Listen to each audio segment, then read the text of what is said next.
ధూళి నుండి వచ్చాం, ధూళికే తిరిగి వెళ్ళిపోతాం. ఆఫర్ కథ. హీబ్రూ పదబంధంలో ధూళి అన్నటువంటి పదానికి ఆఫర్ అని లిఖించబడినది. ఆఫర్ అన్న హీబ్రూ పదం యొక్క అర్థము ధూళి, మట్టికి సంబంధించినది లేదా సన్నని రేణువులు లాంటి మట్టి అని దాని యొక్క అర్థం. దీని యొక్క అర్థము చూరిక చేయబడినది లేదా పొడి చేయబడినటువంటిది లేదా చెల్లిపోయి చెదరగొట్టబడేటువంటిది అని కూడా దీనికి అర్థంగా ఉన్నది. ఈ ఆఫర్ అన్నటువంటి హీబ్రూ పదం ధూళి యొక్క భంగురత లేదా తాత్కాలిక తత్వాన్ని లేదా మానవ జీవితం యొక్క అస్థిరతను వ్యక్తం చేస్తుంది.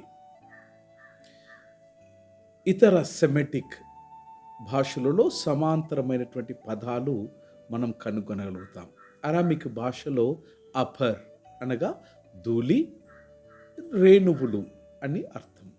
అదే అరాబిక్ భాషలో అఫర్ అని పిలువబడ్డది. అఫర్ అనగా మట్టివి లేదా పొడి లేదా ఎండినటువంటి మన్ను అని దాని యొక్క అర్థం. ఆఫర్ అనే హీబ్రూ పదం యొక్క ధార్మికమైనటువంటి సూత్రం.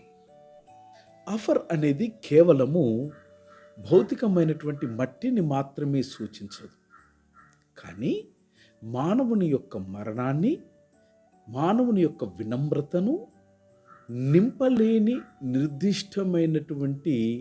నిర్దిష్టతకు సూచికగా ఉంటుంది ఆఫర్ అనే హీబ్రూ పదం.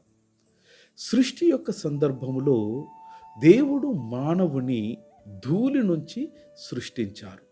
ఆదికాండం 2వ అధ్యాయం 7వ వచనంలో మానవుల యొక్క భౌతిక అస్తిత్వాన్ని, దేవునిపై ఆధారపడేటువంటి జీవితాన్ని ఆఫర్ అనే హీబ్రూ పదం సూచిస్తుంది.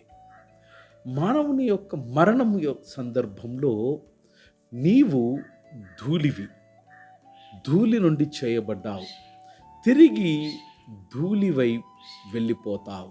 ఆదికాండం 3వ అధ్యాయంలో చూస్తాం. మానవుని యొక్క ధ్రువస్థితి, వినమ్రత మరియు భగవంతుని ఆదరణకు మనము అంచనా ఉన్నామన్నటువంటి సంకేతాన్ని ఈ ఆఫర్ అనే హీబ్రూ పదం మనకు బోధిస్తూ ఉంది. ధూళి నుంచి చేయబడ్డావు, తిరిగి ధూళై వెళ్ళిపోతాం. ఇది ఆఫర్ కథ అనగా నీ కథ, నా కథ, సమస్తమైన మానవాళి కథ. God bless.